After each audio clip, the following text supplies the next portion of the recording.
Unique coaching centre में आपका स्वागत है। आप कैसे हैं? उम्मीद है कि आप अच्छे होंगे।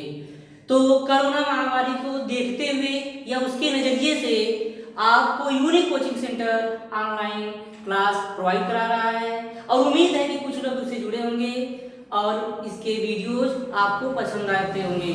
तो आपको कह सकते हैं कि इस वीडियो को आप अंत तक देखिएगा और आपको पसंद आए तो चैनल को लाइक, सब्सक्राइब, शेयर और बेल की घंटी अवश्य बजाइएगा।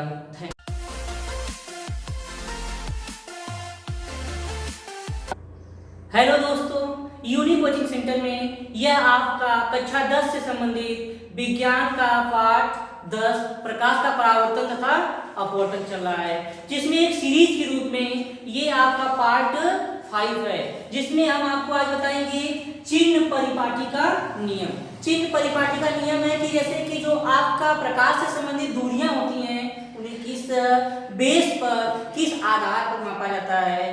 तो यह चिन्ह परिपाटी का नियम आपको निर्देशांक ज्यामिति से दिया गया है। जैसे कहा गया था कि निर्देशांक ज्यामिति में जो चतुर्थांश होते हैं उसमें, तो उस चतुर्थांश में जो पहला चतुर्थांश होता है पहला, और ये होता है द्वितीय, और ये होता है तृतीय, और ये चतुर्थ।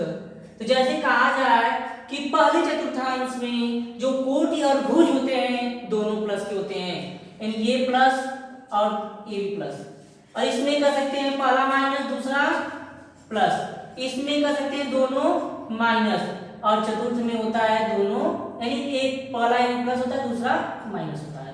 इस बेस में देखा जाए तो इसके प्रत्येक का पहला अर्थात प्लस प्लस, तो इस तरह से देखा जाए जो भी दूरियां आपकी दाहिनी साइड होती हैं प्लस होती हैं और जो भी दूरियां आपकी बाएं साइड होती हैं माइनस होती हैं। ये तो कारण, ये दूसरा कारण कह सकते हैं ये आपका रेखा।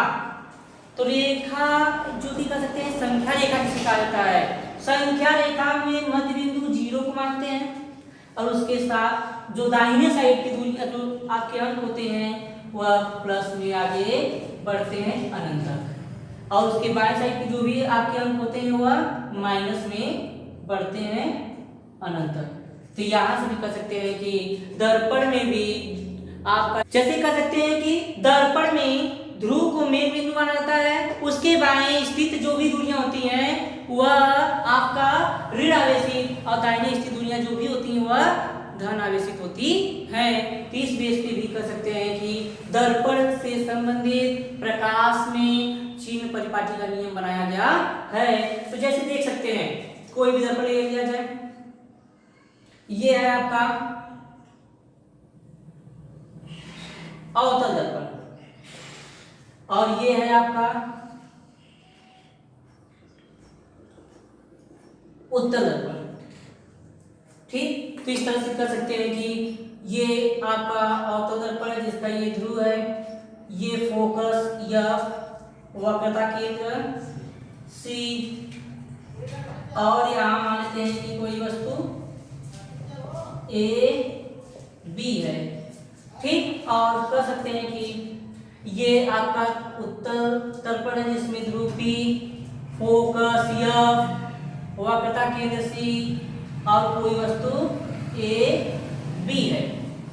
तो इस तरह से देखा जाए आपका कि अवतल दर्पण में दर्पण के बाएं ओर वस्तु भी है और आपका वक्रता केंद्र भी है, फोकस भी है, और इसी तरह से कर सकते हैं कि जब वस्तु से चलने वाली प्रकाश किरणें मुख्य अक्ष के समांतर होती हैं तो फोकस से होकर जाती हैं, और वस्तु के वस्तु से चलने वाली प्रकाश किरणें वक्रता केंद्र से होकर जाती हैं तो अपने ही मार्ग पर वापस आ जाती हैं। इसका प्रतिबिंब यहाँ बन गया A डैश B डैश, यानी प्रतिबिंब भी आपका दाहिनी साइड ही है।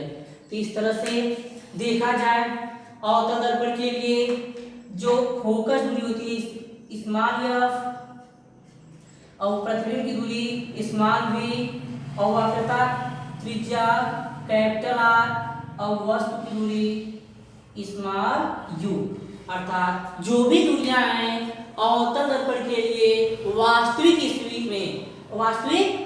में कह सकते हैं कि वह ऋण आवेशित होती हैं। तो इस तरह से जब तक आभासी प्रतिबिंब न बने तब तक अवतल दर्पण के लिए सभी दूरियां ऋण आवेशित होती हैं। ठीक इसके विपरीत उत्तल दर्पण के लिए मुख्य से समांतर चलने वाली प्रकाश किरणें परावर्तन के पश्चात फोकस से होकर जाती हुई प्रतीत होती हैं। वक्रता केंद्र की ओर जाने वाली प्रकाश किरणें परावर्तन के पश्चात अपने मार्ग पर वापस आती हैं। तो इस तरह से देखा जाए तो यहाँ प्रतिबिंब ए डैश बी डैश बनता है। तो उत्तल दर्पण के लिए देखा जाए ये आपका वस्तु ए है तो वस्तु की दूरी u। अब फिर कर सकते हैं कि प्रतिबिंब की दूरी v, अब फोकस दूरी स्मॉल f, अब वक्रता त्रिज्या कैपिटल R। तो इस तरह से देखें उत्तल दर्पण के लिए वस्तु की दूरी छोड़ाकर बाकी शेष जो भी दूरियां हैं वह धन आवेशित होती हैं क्योंकि वह दर्पण के दाहिनी ओर स्थित है। तो इस तरह से ये समझ में आता है कि दर्पण के बाईं ओर स्थित समस्त दूरियां ऋण आवेशित, दाहिनी ओर स्थित समस्त दूरियां धन आवेशित होती हैं। तो नंबर ये पॉइंट था। नंबर 2 है कि किसी भी दूरी दर्पण के लिए सभी दूरियों का आकलन हम ध्रुव से करते हैं। ध्रुव को ही मेन बिंदु माना जाता है, मुख्य बिंदु माना जाता है। इस तरह से कर सकते हैं ये प्रकाश के परावर्तन से संबंधित चिन्ह परिपाटी का आपका नियम है जो कि आपके सामने है। आपका गोलीय दर्पण के लिए फोकस दूरी F तथा वक्रता केंद्र R में संबंध। तो गोलीय दर्पण 2 प्रकार का होता है, आप पहले से भी जानते होंगे। पहला है अवतल दर्पण, दूसरा है उत्तल दर्पण। तो हम जानेंगे अवतल दर्पण के लिए। तो ये मान लेते हैं कि कोई आपका अवतल दर्पण है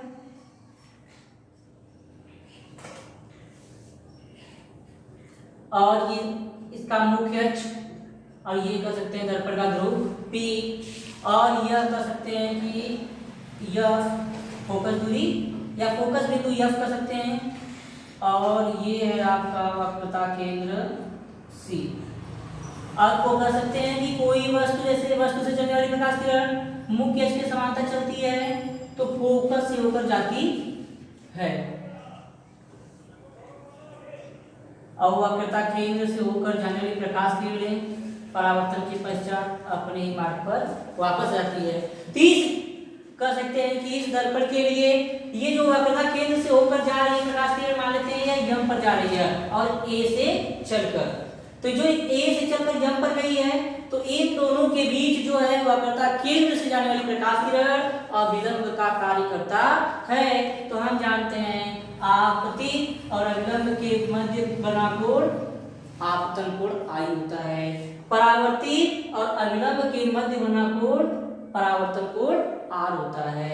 तो कह सकते हैं कि आप ये आपका हो गया जो चित्र है, चित्र की सहायता तो हम इसमें इस चित्र की सहायता से कह सकते हैं कि हम समांतर और त्रिभुज के सौर समीकरण का प्रयोग करके इसे हल करेंगे। आपतन कोण सदैव परावर्तन कोण के बराबर होता है तो AMC ये है आपतन कोण। फिर उसके बाद कर सकते हैं कि आपका FMC जो कि परावर्तन कोण है। तो इस तरह आपतन कोण और परावर्तन कोण आपस में बराबर। समीकरण नंबर 1 मान लीजिए इसे हम। फिर उसके बाद देख सकते हैं कि AM समांतर CP जिसे तिर्यक CM काट रही है तो हम जानते हैं एकांतर कोण क्या होता है बराबर। तो इस तरह से AMC और बराबर कोण MCF या FCM एकांतर कोण बराबर। समीकरण नंबर 2। समीकरण 1 और 2 से देख रहे हैं कि एक पक्ष इसमें बराबर है तो दोनों पक्ष भी आपके बराबर हो गए अर्थात FMC बराबर कोण FCM। ये दोनों कोण एक ही त्रिभुज MCF के हैं। तो हम जानते हैं कि त्रिभुज के प्रमेय से या सरसंख्या से कि बड़ी भुजा की समूह कोण बड़ा होता है। बराबर कोणों के समूह भुजाएं बड़ी होती हैं तो बराबर कोणों की समूह भुजा यानी इसके सामने की ये भुजा और इस वाले कोण के सामने की भुजा ये दोनों बराबर हैं। इस तरह से CF बराबर EMF, CF बराबर EMF। समीकरण नंबर 3। हम मान लेते हैं कि द्वारक संतुलन हो तो उस अवस्था में फोकस यह पी के नजदीक होगा तो उस अवस्था में यफ और यम और यफ पी आपस में बराबर होंगे। तो देख सकते हैं समीकरण नंबर 4, समीकरण 3 और 4 से देखा गया एक पक्ष आपस में बराबर है तो दोनों पक्ष आपस में बराबर होंगे, यानी सी एफ बराबर एफ पी, सी एफ बराबर एफ पी। तो ये कह सकते हैं कि सी पी जो है वो आर है आपका, यानी वक्रता त्रिज्या, एफ पी जो है आपका एफ है। तो इस तरह से देखा जाए आपका, और ये दोनों आपके बाएं साइड है, अतः दोनों ऋण आवेशित होंगे। तो इन दोनों का मान रखा जाए तो हम Cp के रूप में तोड़ेंगे, Cp बराबर Cf प्लस Fp, और Cf और Fp आपस में बराबर है तो यहाँ से दोनों को Fp के रूप में रख दिए, 2Fp और Cp बराबर 2Fp हो गया। तो Cp का मान R, Fp जो है आपका F है। तो इस तरह से कर सकते हैं R बराबर 2F होता है कि अवतल दर्पण के लिए वक्रता त्रिज्या फोकस दूरी की दुगनी होती है। अगला टॉपिक है आपका उत्तल दर्पण के लिए। तो उत्तल दर्पण, तो ये मान लेते हैं कोई आपका उत्तल दर्पण है और ये मुख्य अक्ष है। तो इस तरह से कर सकते हैं कि मुख्य अक्ष के समांतर चलने वाली प्रकाश किरणें परावर्तन के पश्चात फोकस से होकर जाती प्रतीत होती हैं। और फिर कह सकते हैं कि वक्रता केंद्र की ओर जाने वाली प्रकाश किरणें परावर्तन के पश्चात अपने मार्ग पर वापस आ जाती हैं। तो इस तरह से देखा जाए कि ये आपका ए से प्रकाश चलकर यम तक गया, जिसके लिए एम आपका आपतित किरण है। तो और ये कह सकते हैं कि ध्रुव पी है। तो इस तरह से आपका ये कह सकते हैं कि जो वक्रता केंद्र है से होकर जाने वाले प्रकाश किरणों का जो है वह आपका विलंब का कार्य करेगा। तो इस तरह से देखा जाए कि ये भी तो आपका जो ये परावर्तित किरण है ना, तो कह सकते हैं कि परावर्तित किरण और अविलंब के मध्य बने कोण को परावर्तन कोण आर, आपतित किरण अविलंब के मध्य बने कोण को स्मॉल आई अर्थात आपतन कोण कहा जाता है। और हम जानते हैं शीर्षांक कोण बराबर होते हैं। तो इस तरह से इस चित्र की सहायता से हम त्रिभुजों पर सरल समीकरण लगाकर और समांतर रेखाओं के बीच एकांतर कोण के बराबर के द्वारा इसका निगमन करेंगे। तो हम इसमें कि प्रकाश के परावर्तन में आपतन कोण सदैव परावर्तन कोण के बराबर होता है। तो आपतन कोण ए यम टी बराबर परावर्तन कोण यस यम टी, यानी ए एम टी बराबर यस यम टी, समीकरण नंबर 1। फिर यहाँ देख सकते हैं कि शीर्षांक कोण बराबर होते हैं। तो कोण जो आपका है एफ एम सी, ये वाला कोण इस वाले कोण के बराबर है अर्थात यस एम टी, समीकरण नंबर 2। तो समीकरण 1 और 2 में देखा जाए कि एक पक्ष बराबर है तो दोनों पक्ष भी बराबर हो जाएंगे। तो ए एम टी बराबर कोण एफ एम सी, समीकरण नंबर 3। फिर देख सकते हैं कि ये आपका ए एम क्यू सी के समांतर है, जिसे त्रिज्या टीसी या सीटी काट रही है। तो उस अवस्था में एकांतर कोण बराबर होते हैं। एकांतर कोण बराबर का मतलब है कि ए एम टी बराबर कोण आपका हो जाएगा क्या, एफ सी यम, एफ सी यम हो गया, तो जो कि एकांतर कोण है। तो समीकरण नंबर 4, समीकरण 3 और 4 से देखा जाए कि आपका ये पक्ष बराबर चल रहा है तो इसमें भी दोनों पक्ष आपस में बराबर जाएंगे। कोण एफ एम सी बराबर कोण एफ सी एम। फिर इस तरह से कर सकते हैं कि यह जो कोण है दोनों एक ही त्रिभुज अर्थात सी एम एफ के हैं। तो जब एक ही त्रिभुज में दो भुजाएं बराबर हैं तो बराबर भुजाओं के समूह कोण बराबर होते हैं, यानी त्रिभुजों के समीका से।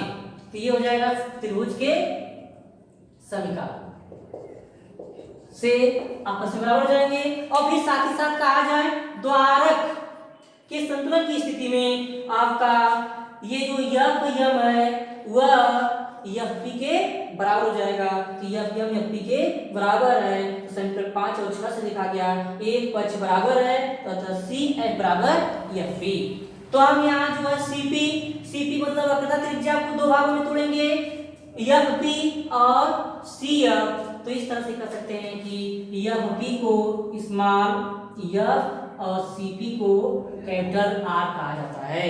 तो इस सीपी के स्थान पर एफ पी हो गया ये, तो 2 एफ पी के स्थान पे एफ वो भी स्मॉल और सीपी के स्थान पे आर। तो इस तरह से कहा जाए आर बराबर ए बी वक्रता त्रिज्या फोकस दूरी की दुगनी होती है। तो हम उम्मीद करते हैं आपको ये वीडियो पसंद आया होगा। पसंद आए तो लाइक, सब्सक्राइब, शेयर और कमेंट करना मत भूलिए।